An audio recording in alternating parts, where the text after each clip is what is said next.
Buong tapang na ipinagtanggol ni Vice Ganda ang kanyang co-host na si Kim Chiu kaugnay ng sunod-sunod na pambabatikos na natanggap nito sa social media. Sa gitna ng kontrobersya, iginit ni Vice na may karapatan ng bawat Pilipino na magsalita at magpahayag ng sariling saloobin, anuman ang paniniwala o panig ng kanilang sinusuportahan.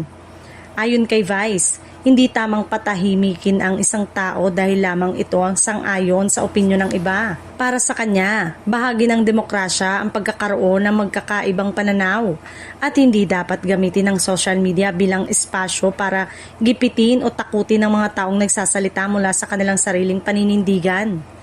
Binigyang din ng TV host na pare-pareho lamang tayong mga Pilipino na may karapatang marinig at respetuhin.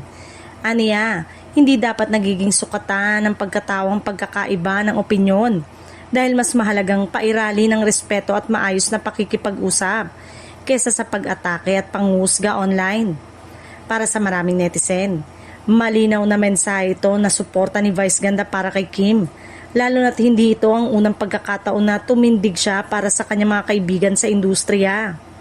Kilala si Vice sa pagiging vocal kapag naniniwala siyang may hindi patas na pagtrato sa isang tao. Bumuhos naman ang positibong reaksyon mula sa fans ni Vice at Kim. Marami ang humanga sa katapangan ng komedyante sa pagsasabi ng kanyang saloobin habang may ilan ding nagsabing mahalagang paalala ito sa lahat ng gamitin ng social media ng may respeto at pananagutan. Pansin din ng ilan na sa kabila ng batikos na natatanggap ng kanyang mga kaibigan, hindi matitinag si Vice sa pagsasalita para sa tingin niyang tama.